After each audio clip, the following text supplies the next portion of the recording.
नमस्कार, फरीदाबाद हम पहुंचे हैं यहाँ मैंगो एशिया हॉस्पिटल में, जहां पर आज एक ऐसी सुविधा की शुरुआत की गई है। लोग मारामारी की जिंदगी में, भाग दौड़ की जिंदगी में, जहां किसी को पैरालाइज अटैक, किसी को आईज का अटैक, किसी को हेडेक का अटैक, इन सभी से निजात पाने के लिए एक 5G 24/7 कैथ लैब का जो है शुरुआत किया गया। आइए जानते हैं डॉक्टर कुणाल बहरानी जो है क्या कहते हैं। तो आपका परिचय जानना चाहेंगे और आज प्रेस वार्ता की है, क्या विशेष अवसर? मैं doctor Kunal Bahrani, clinical director health department Marengo Asia hospital Faridabad. आज जो 22 जुलाई है, that is a world brain day. World brain day हम हर साल मनाते हैं। उसका एक ही उद्देश्य होता है कि जो हमारी ब्रेन की कंडीशंस होती हैं, जो हमारी न्यूरोलॉजिकल प्रॉब्लम्स होती हैं, उससे हम अवगत करा सकें, उस पे हम लोग बता सकें कि वो क्या होती हैं, हम उसको कैसे प्रिवेंट कर सकते हैं। आज की डेट को हमने इसलिए चुना क्योंकि आज हमारे अपने कंट्री में स्ट्रोक के केसेस बहुत बढ़ चुके हैं, लकवे पैरालिसिस बहुत ज्यादा नंबर्स हो चुके हैं। जैसे मैंने बताया, हर साल 15 लाख हम लोग पेशेंट्स देख रहे हैं स्ट्रोक के। हर चौथे मिनट में किसी न किसी को स्ट्रोक की वजह से उनकी जान जा रही है। हर 40 सेकंड में किसी न किसी को स्ट्रोक हो रहा है। तो आज के जो दौर है उसमें स्ट्रोक के नंबर्स इसलिए बढ़ चुके हैं बहुत ज्यादा, बहुत से फैक्टर्स हैं इसके पीछे। आज इस 22 जुलाई को जो हमने एक 5G enabled stroke ambulance launch किया है, उसका पर्पस ही यही है कि ताकि इन नंबर्स को कैसे हम बचा सकें, कैसे हम टाइमली पेशेंट को ट्रीटमेंट दे सकें। बिकॉज जो इसका सबसे स्ट्रॉन्ग ट्रीटमेंट होता है वो होती है वो दवाई जो हम लोग गोल्डन आवर में ही यूज कर सकते हैं। ये गोल्डन आवर हम लोग कहते हैं 4.5 घंटा। तो 4.5 घंटे के अंदर अंदर हम वो दवाई दे सकते हैं। कुछ प्रक्रिया होती है जिसको मैकेनिकल थ्रोम्बेक्टमी कहते हैं, जिसमें हम तार के जरिए जाके दिमाग में जो क्लॉट है उसको हम खींच पाते हैं। ये प्रक्रिया हम लोग 6 घंटे तक कर पाते हैं, लेकिन कुछ पेशेंट्स को हम लोग 24 घंटे तक भी कर सकते हैं। लेकिन सबसे इंपॉर्टेंट है गोल्डन आवर जानना। गोल्डन आवर का मतलब 1 घंटे के अंदर किसी को भी स्ट्रोक के सिम्टम्स दिखाई देते हैं तो तुरंत एक स्ट्रोक रेडी हॉस्पिटल में पहुंचे, ताकि टाइमली उसको वो दवाई मिल सके और इस बड़ी डिसेबिलिटी से हम लोग काफी हद तक बचा सकते हैं। इसके अलावा जो है आपसे स्ट्रोक अगर होता है तो वो आपसे संपर्क कैसे करेगा? सो स्ट्रोक जो कभी भी किसी को होता है तो सबसे इंपॉर्टेंट है कि जो उनके परिजन हैं उनको पता लगे कि इनको स्ट्रोक के सिम्टम हुए। हमारा अपना एक टोल फ्री नंबर है जो एम्बुलेंस का हमारा नंबर होता है, तुरंत उस पर कॉन्टैक्ट करें, ताकि जो हमारी स्ट्रोक रेडी एम्बुलेंस है, जिसको मैंने आपको बताया, जो एक ब्रेन स्ट्रोक रिस्पॉन्स यूनिट है, वो तुरंत वहां पहुंचे, तुरंत वहां से पेशेंट को कैरी करके हॉस्पिटल लेके आए। तो ये सबसे ज्यादा जरूरी है जानना कि स्ट्रोक के सिम्टम्स, और तुरंत वो पहचान के हमें बताए। तो 5G एम्बुलेंस आज शुरुआत की गई है, लॉन्च की गई है, तो इसकी क्या स्पेसिफिकेशन है, क्या खासियत? सो 5G एम्बुलेंस जो हमने स्टार्ट की है उसमें स्पेसिफिकेशन सबसे इंपॉर्टेंट है कि उसके जो अंदर की नेटवर्किंग है वो इस तरह से की गई है। वहां पे टीवी मॉनिटर है, वहां पे हमारी पूरी मॉनिटरिंग यूनिट है जिसमें हम पेशेंट का ब्लड प्रेशर, पल्स, ECG ये सब हम रिकॉर्ड कर रहे हैं। उस मॉनिटर के जरिए जो है हम पेशेंट्स को देख पा रहे हैं दूर से बैठे हुए।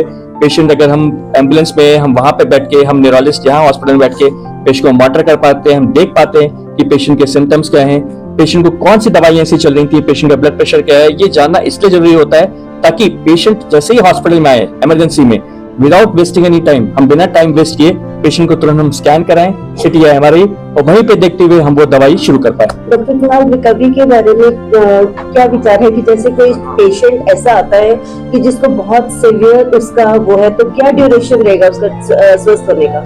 जैसा मैंने बताया, स्ट्रोक के सिम्टम्स जो होते हैं वो सबसे इंपॉर्टेंट होते हैं कि स्ट्रोक की सीवियरिटी कितनी है। अगर जो ज्यादा सीवियर स्ट्रोक होते हैं उसमें सिम्टम्स ज्यादा हमें गंभीर दिखते हैं, ऐसे में स्ट्रोक की रिकवरी टाइम लेती है।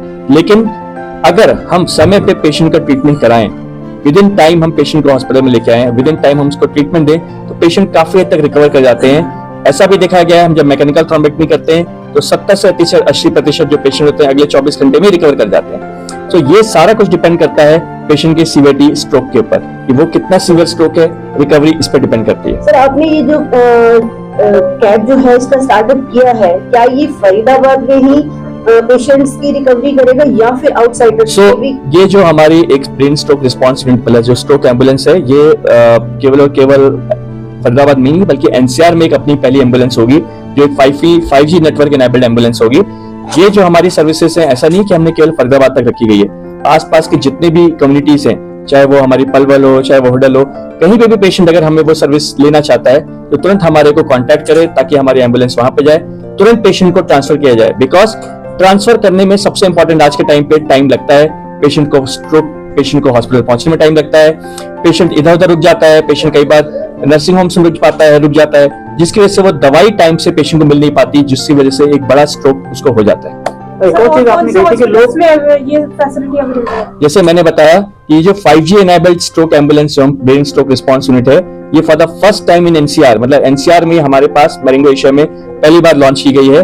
होप सो आने वाले टाइम पे हो सकता है दूसरे हॉस्पिटल्स करें, लेकिन अभी तक तो हमारे इस मैरिंगो एशिया हॉस्पिटल में फर्स्ट टाइम एनसीआर में लॉन्च की गई। जैसा आपने कहा था कि जो लोग हैं जागरूक नहीं है जी। ब्रेन स्ट्रोक के, तो इसके माध्यम से जो है जागरूकता भी फैलाई जाएगी। जी। किस तरह से? बेसिकली सिम्टम क्या है, किस तरीके से? जैसा मैंने बताया कि एक कॉमन सिम्टम्स जानने के लिए, जिसको हम बी फास्ट कहते हैं, बी मतलब बी फॉर बैलेंस प्रॉब्लम, अचानक से चाल में लड़खड़ाहट, ई का मतलब आई की प्रॉब्लम, दिखने में दिक्कत आना, डबल दिखाई देना, एफ का मतलब चेहरे में अचानक से टेढ़ापन आना, फेस की दिक्कत, ए से मतलब आर्म, अचानक से हाथ में उठना पाना, हाथ में पकड़ में ग्रिपिंग में दिक्कत आना, एस का मतलब स्पीच, जबान लड़खड़ाना, बोलना पाना, और टी का मतलब टाइम।